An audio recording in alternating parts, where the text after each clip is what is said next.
Welcome back नाजरीन। हम बात कर रहे हैं प्रोग्राम में कि एक आम आदमी का, या ये कह ले कि जो मिनिमम वेज जिसको 7,000 रुपये मिल रही है, वो कैसे गुजारा करेगा, उसका बजट बनाने की एक नाकाम सी कोशिश कर रहे हैं असल में।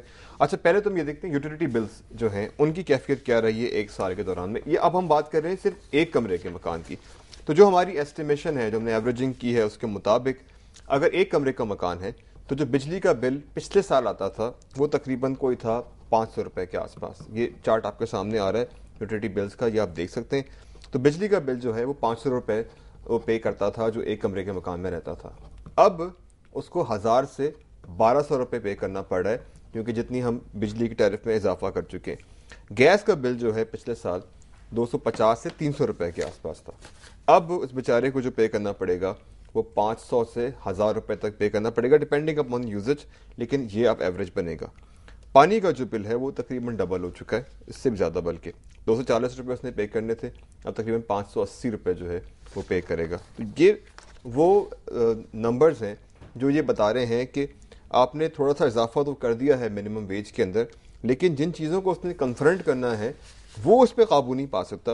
डॉक्टर साहब, 1000 रुपये आपने बढ़ा दिए, चले, लेकिन ये जो सारी चीज़ें सामने आ रही हैं, इसको वो कन्फ्रंट कहाँ से करेगा? और कन्फ्रंट नहीं कर सकेगा फिर कहाँ जाएगा? देखें, बात ये है कि 7,500 या 7,000 में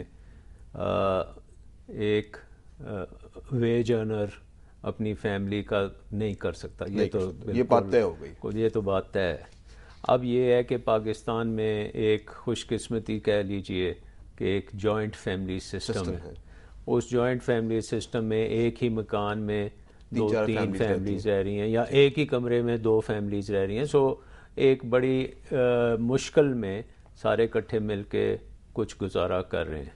उसके बाद फिर ये भी हम देख रहे हैं कि बहुत से ऐसी चीज़ें हैं जो हमारे मुल्क के लिए नहीं ठीक, जैसे कि चाइल्ड लेबर है, कि बच्चों को हम देखते हैं कि वो काम कर रहे हैं अपनी इस मजबूरी में क्या करेंगे बेचारे, उनको बच्चों से काम कराना पड़ता है। बच्चों से काम कराना पड़ता है, और ये एक उनकी बचपन जो है बिल्कुल हम तबाह कर रहे हैं, अपना फ्यूचर तबाह कर रहे हैं, अपना भी फ्यूचर उसमें तबाह कर रहे हैं। और बहुत सी जो बैगिंग आप देखते हैं, हर जगह पे बैगरी जो है वो बड़ी, आपकी जो अमन अमान की सूरत है खराब इसी वजह से होती है। जिसके पास खाने को कुछ नहीं होगा वो तो कुछ भी कर देगा। बिल्कुल। उसके साथ साथ फिर ये अब सुसाइड्स होने शुरू हो गए हैं, और ये कोई हैरत की बात नहीं है। सुसाइड जो हैं वो बहुत से रीज़न से हो सकते हैं, लेकिन ये जो सडन इंक्रीज़ आया है ये महंगाई की और जो जॉब्स ना होना, अनएम्प्लॉयमेंट की, और एक किस्म की जो परचेसिंग पावर में जो कमी आई है। अब ये देखें कि वर्ल्ड फूड प्रोग्राम अगर ये कहता है कि पाकिस्तान में वीट कंजम्पशन नीचे चली गई है, तो इसका मतलब है कि एक जो बेसिक खाने का रोटी थी वो भी हमने कम कर दी है। आबादी आपकी बड़ी है, आबादी भी बड़ी है और कंजम्पशन कम हुई है, पर एवरेज तो बहुत ही कम हुई है। और इससे मतलब आगे चल के इसके और भी बड़े नेगेटिव इम्पैक्ट्स आएंगे। सो पाकिस्तान की इस वक्त हालत जो है वो खासी डिफ़िकल्ट सिचुएशन में है, और जिसको चेंज करने के लिए हमें एक नया इकोनॉमिक पैराडाइम लेना पड़ेगा, और ये देखना पड़ेगा कि हमारी नंबर 1 प्रायोरिटी जो है वो एम्प्लॉयमेंट जनरेशन होनी चाहिए, और एम्प्लॉयमेंट की ग्रोथ होनी चाहिए, ताकि ये लोग जो बिल्कुल गुर्बत की लकीर से नीचे चले जा रहे हैं, इनको कोई रोज़गार मुहैया हो और इनको कुछ सपोर्ट मिले। अच्छा नाज़रीन, कुछ और भी स्लाइड्स हम आपको दिखाते हैं। हमने कुछ एस्टिमेशंस की हैं और बड़ी कंजर्वेटिव की। मैं आपको यकीन दिलाता हूं कि बड़ी कंजर्वेटिव हमारी कैलकुलेशन है। हमने कोशिश की है कि जितना खींच सकते हैं हम उसको खींच दें, हमने उसको कहीं से इन्फ्लेट करने की कोशिश नहीं की, आपको यकीन दिलाते हैं।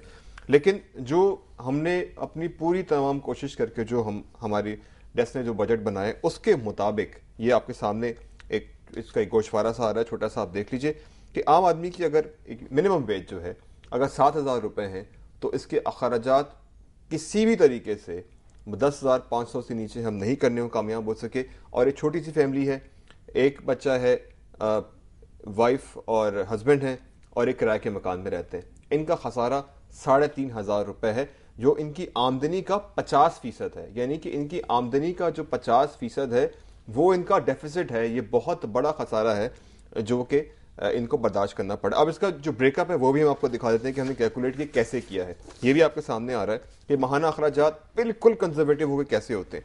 کھانے پینے اخراجات جو ہیں وہ 5,000 سے کم نہیں ہو سکیں گے, جو ہم نے آپ کو ریٹس بتا دیے مختلف چیزوں کے. ایک کمرے کا کرایہ 1,500 سے کم نہیں ہو سکتا, یہ ہم نے بہت کم لگایا ہے. ہم یقین دلاتے ہیں اس سے بہت زیادہ مہنگے ایک کمرے مل رہے ہوں گے. یوٹیلیٹی بلز کی مد میں جیسے میں آپ کو چارٹ دکھا چکے ہیں جو صورتحال ہے, 1,000 سے کم وہ بل نہیں آئیں گے ٹوٹل ملا کے. آنے جانے کا, ٹرانسپورٹیشن کا, فیول کا کوئی نہ کوئی کام تو کریں گے, اس میں بھی 1,000 روپے سے کم نہیں خرچ ہوں گے. علاج معالجہ, تعلیم, اگر ایک بچہ پڑھ رہا ہے, ایک آدمی بیمار پڑ جاتا ہے, 2 بیمار پڑ جاتے ہیں گھر میں, جو کہ بڑی کامن سی بات ہے, تو اس میں ہر صورت میں ٹوٹل ملا کے 2,000 روپے اٹھ جانے ہیں.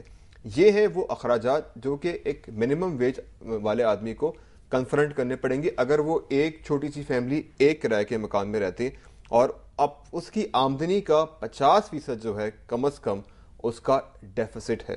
ڈاکٹر صاحب یہ بتائیں, ہمیں غریب کنٹری اگر ہیں, ہم غریب کنٹری کیوں ہیں؟ دیکھیں بات یہ ہے کہ ہماری جو فی کا آمدنی ہے, یہ جو 7-8 ہزار روپے آپ ماہانہ تنخواہ کی بات کر رہے ہیں, یہ فی کا آمدنی تقریباً $1,000 کے لگ بھگ بن چکی ہے.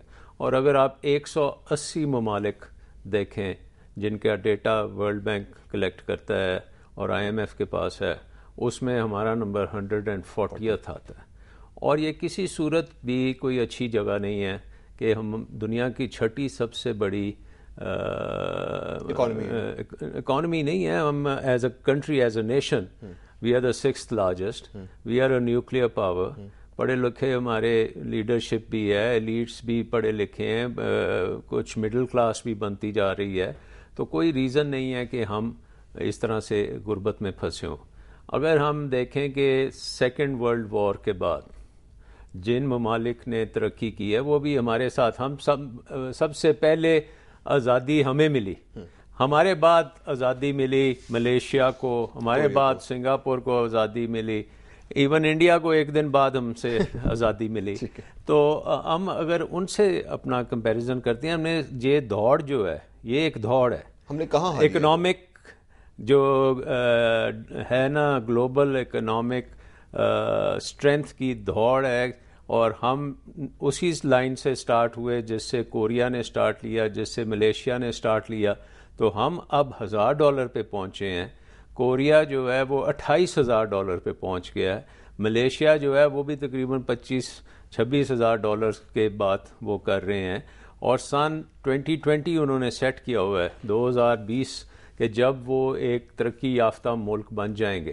سو بات یہ ہے کہ انہوں نے اپنی ایک ویژن رکھی کہ ہم آج سے 20-25 سال پہلے انہوں نے یہ ویژن بنائی کہ ہم 2020 میں ترقی یافتہ ملک بن جائیں گے, اور یہ ہمیں کام کرنے ہیں اس جگہ پہ پہنچنے کے لیے. چائنا نے جب ڈاؤ شمپینگ آیا, ڈینگ نے آ کے اکانومی کو بالکل ری ویمپ کیا, اور اس نے کہا کہ جب تک ہم دولت نہیں اکٹھی کریں گے چائنا میں تو ہم لوگ غریب رہیں گے. تو اگر دولت نہیں ہوگی تو کس کو ہم وہ کیا ڈسٹریبیوٹ کریں گے. تو اس نے بھی ایک پیراڈائم شفٹ اکانومی میں لے کے آیا, جس میں اس نے فورن انویسٹمنٹ کو کھولا, اس نے ڈی ریگولیٹ کیا اکانومی کو, اور اس وقت سے چائنا 10 سے 15%, 12% ہر سال ترقی کر رہا ہے. اور چائنا اس وقت دنیا میں emerging market number 1 emerging market ہے, جس میں سب سے زیادہ بیرون ملک سے سرمایہ کاری ہو رہی ہے, اور جس میں سب سے زیادہ